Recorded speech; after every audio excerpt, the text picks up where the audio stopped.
title today is Where's Thy Flock, Thy Beautiful Flock? And as a pastor, I've been a pastor a few years, I've been a teacher a few years, and sometimes pastors dream about their past. Sometimes our dreams get mixed up with reality. One night I was dreaming about our young people.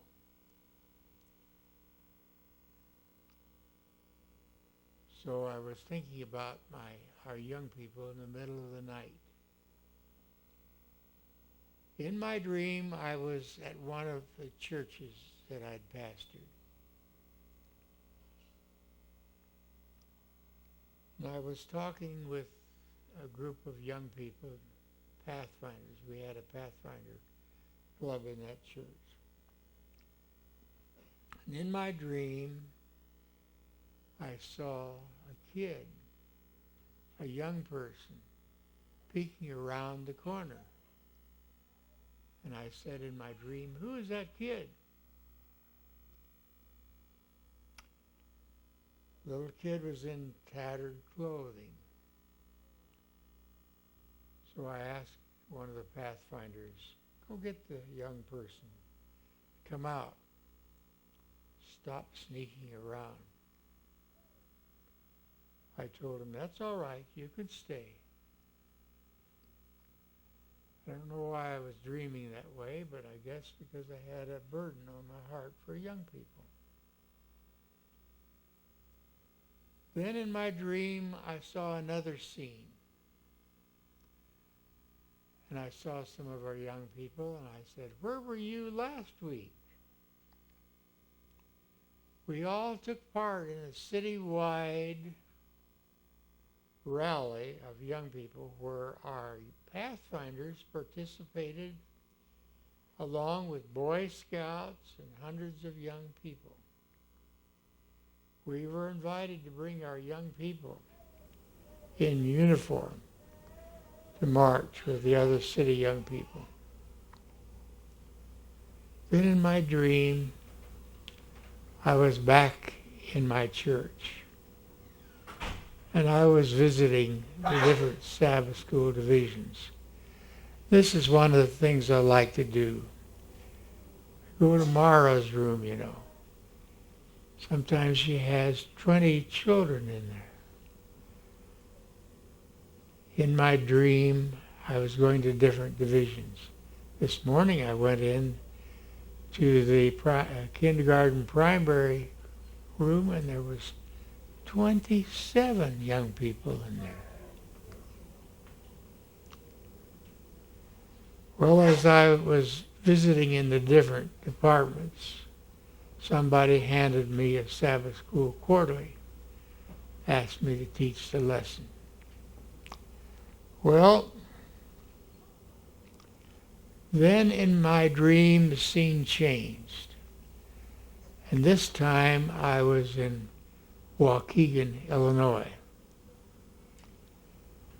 And in Waukegan, Illinois, we had one of our young men in the church who started a club called the Good Guys and the Good Gals. This young man had come from Chicago, the south side of Chicago, the rough side of Chicago. He'd been on drugs. The judge finally told him as he appeared in court, "I'll give you a choice. You can either go to military service or go to jail." This young man decided to go to the military. There he met some Seventh-day Adventist Christians, and he was converted.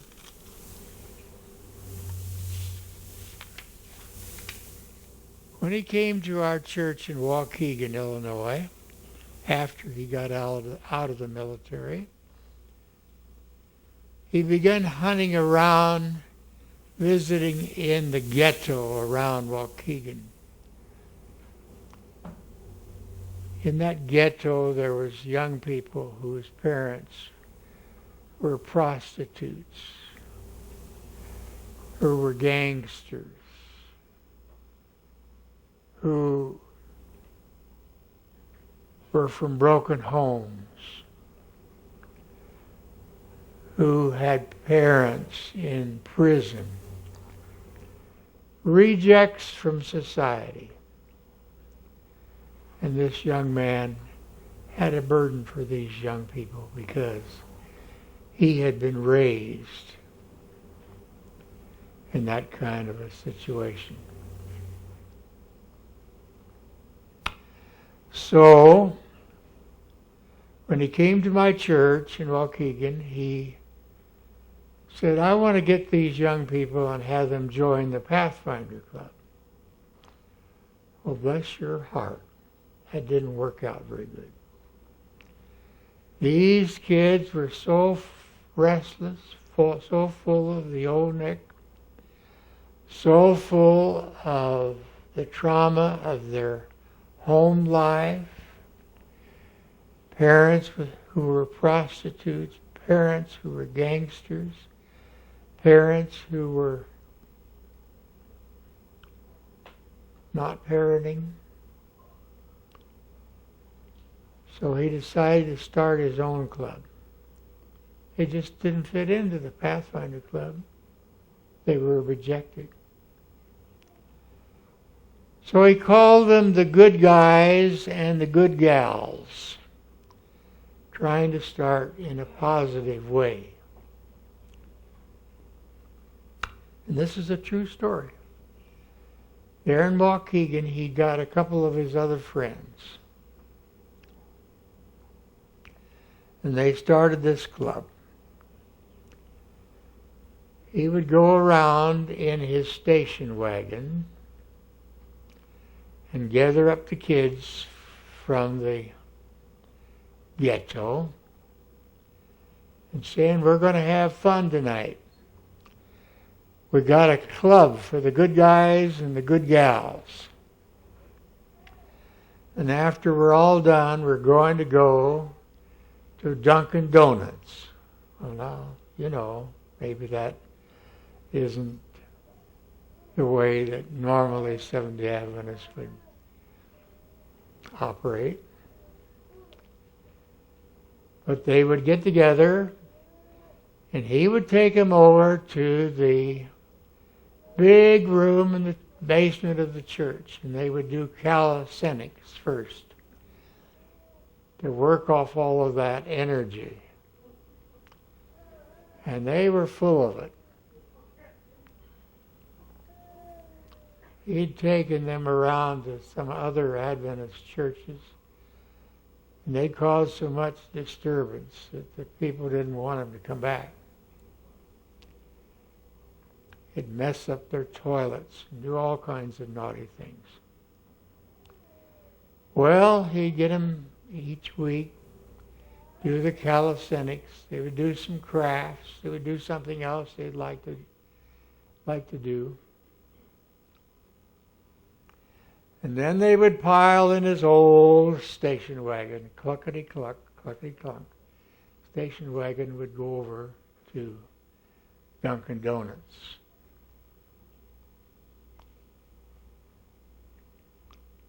Good guys, good gals. He had a burden for these young people. We had a church school in Waukegan. He got one of the young girls, one of the young good gals, to go to the school. She got along a few weeks, but there was somebody from her neighborhood, a gangster, that got her involved, got her to leave the school. And eventually she was killed. And when we had the funeral, this youth leader had to give a talk about this young girl. The girl that he had helped get into church school. The girl who was martyred and found in the river.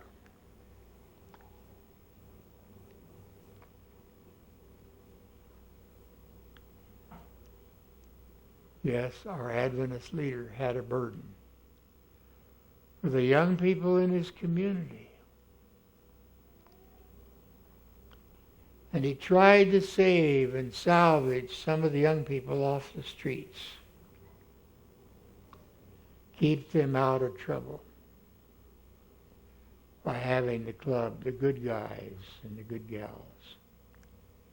We need to support our leaders in our church.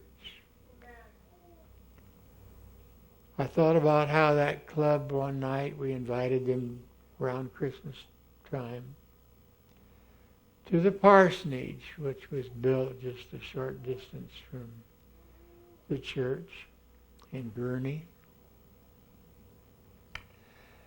And we did something they had never done before. Maybe you've done it. We popped popcorn, and then we took a string, and we had a needle and a string, and we would put the needle and the string through the popcorn and make long strings and wrap them around the tree. They had never done anything like that before, popcorn ornaments. Today, I'm in another church, and the young man is out east, and he has such a burden because he had been in prison himself. He'd been in jail. And he is working now in prison ministry, visiting the prisons.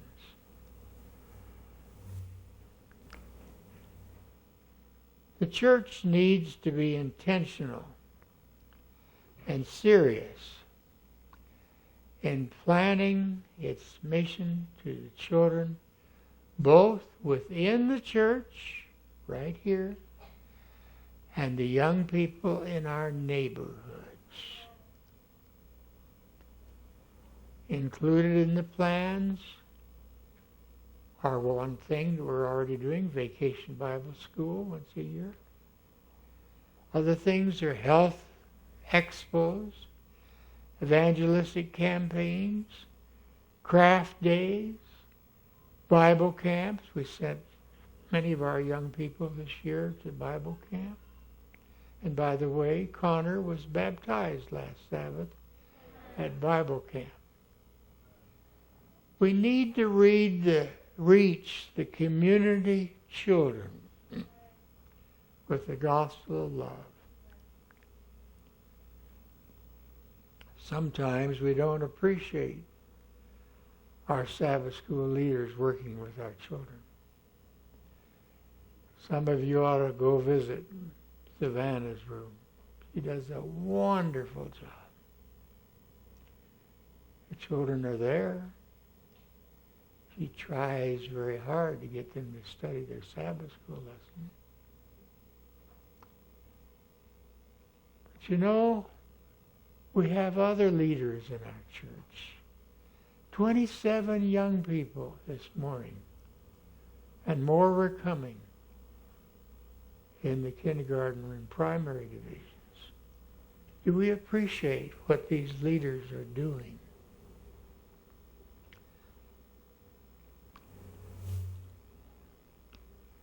Many of them, the young people, are restless and full of wiggles.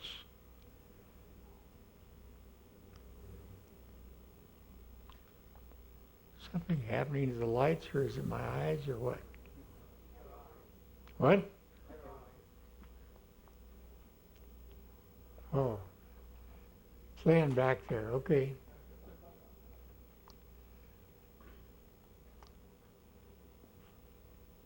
In the book Adventist Home, we read, by precept and example, parents are to teach their children to labor for the unconverted. Did you catch that, parents?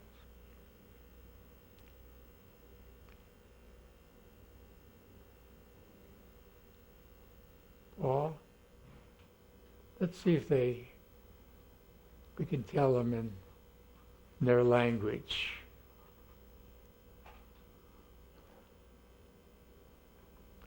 Can you grab a mic? Or you can do it here.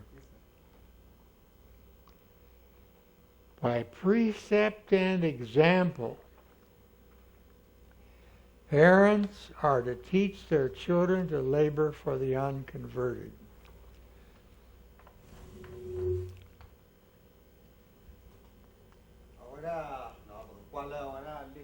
Adventist phone no. Ta awara ma de pha no. Ta net lo de pha ni no. Mo pa de pha ni. Ba to lo pholi de pha la ta kita ma no nang ba teo le ta she pla bo lo nang ba.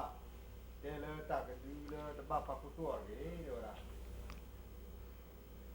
It says here in the Adventist home, in the closing scenes of this earth's history, many of our children and youth will astonish people by their witness for the truth, which will be born in simplicity yet with spirit and power. Just think of it.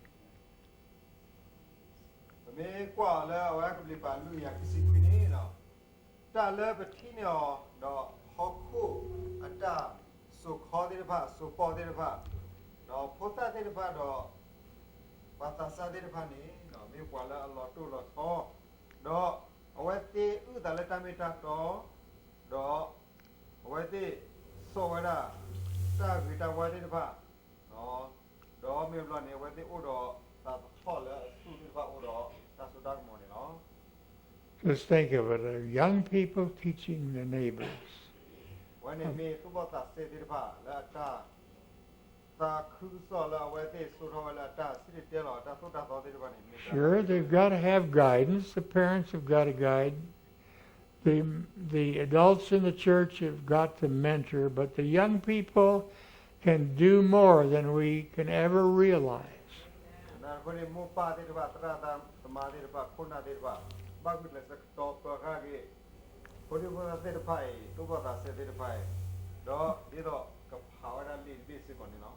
Do you remember the story of Josiah?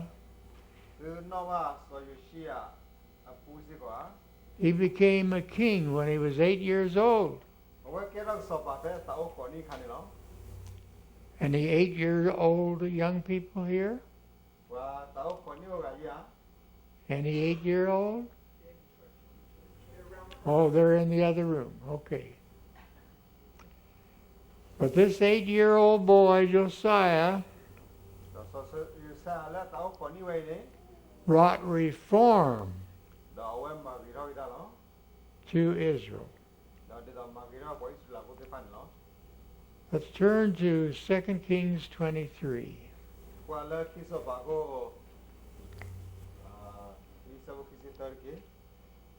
It says in 2 Kings 23:23, but in the 18th year of King Josiah, wherein this Passover was holden in the Lord in Jerusalem,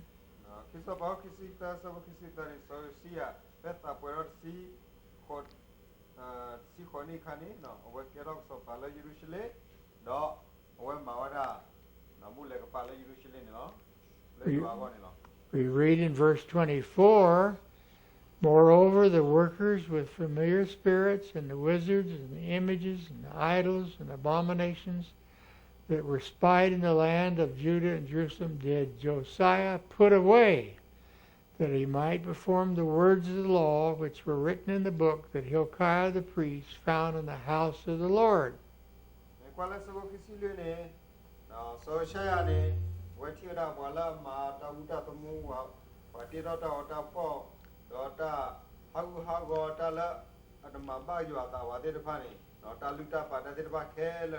Awe the we mahama we awe mabagi you are clean long.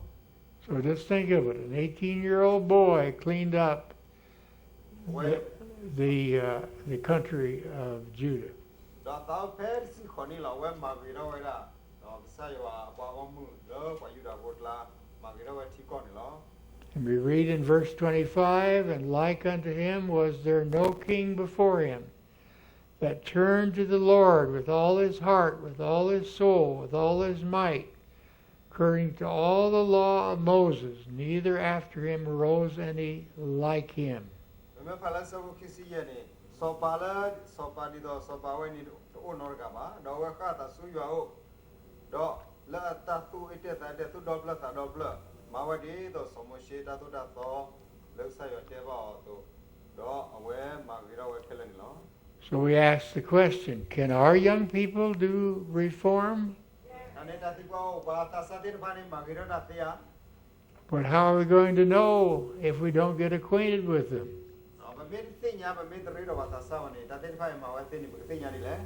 And as I said to the board this week when we met together, do you know the names of our young people?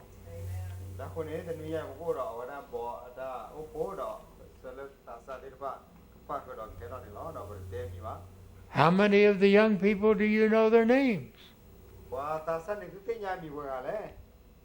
If each adult would know one different person, what a difference there would be.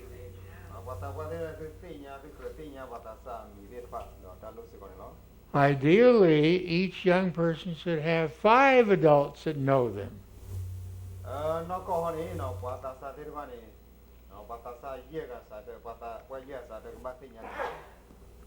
We need to do things with them. Not entertain our young people, but know them well enough so that we can do things with them.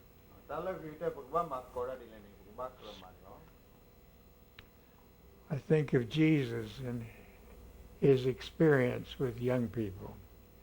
In Matthew 18, verse 1, we read about it.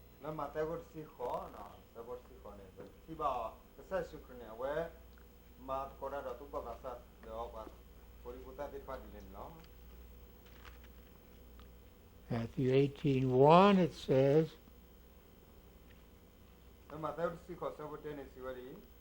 at the same time came the disciples unto Jesus, saying, who is the greatest in the kingdom of heaven?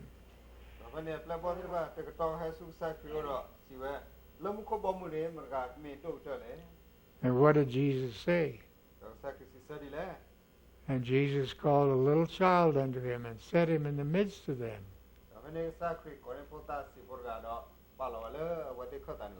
And in verse 3 he said, verily I say unto you, except ye be converted and become as little children, you shall not enter the kingdom of heaven.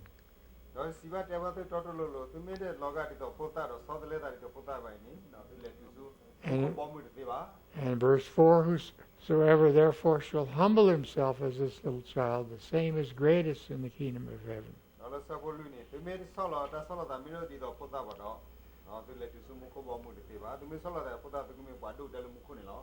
And whosoever shall receive one such little child in my name receiveth me. Now this next verse is scary. Think about it, parents. Think about it, leaders.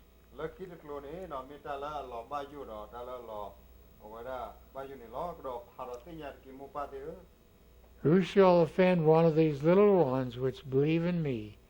It were better for him that a millstone was hung about his neck, that he was drowned in the depths of the sea.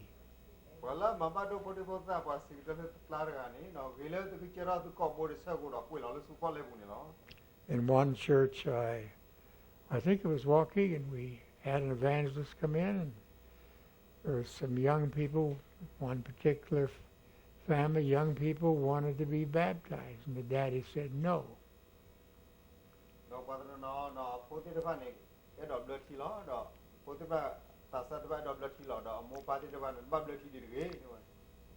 And the evangelist read this verse, quoted this verse. Whoso offendeth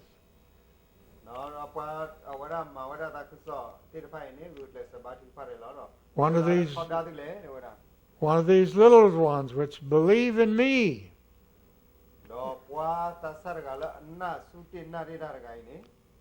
it were better for him that a millstone be hanged about his neck and he be thrown in the depths of the sea.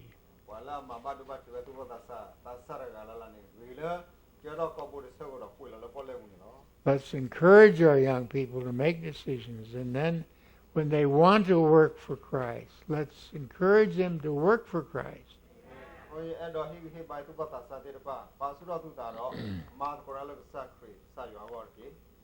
In the ministry magazine, the story is told of a young man by the name of Clifferson Arahu, who runs a small group for 23 to 28 children in his neighborhood.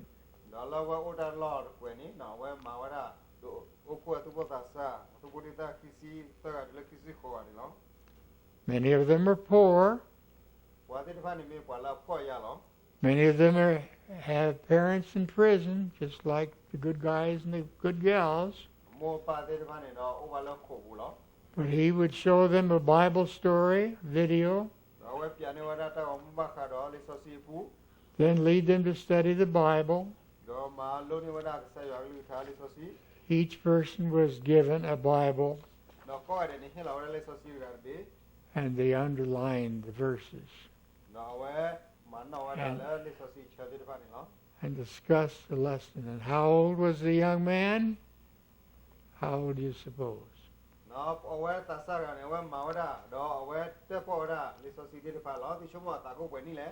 11 years old. Anybody here 11 years old? Praise the Lord.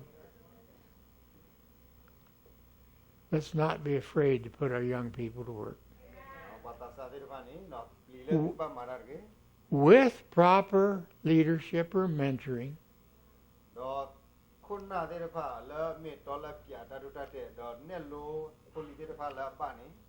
in one of my churches we had a group of young people leading out in, guess what?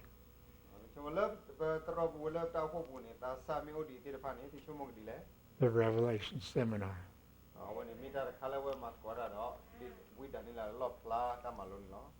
It's important that we see children and young people as a force that will finish the work.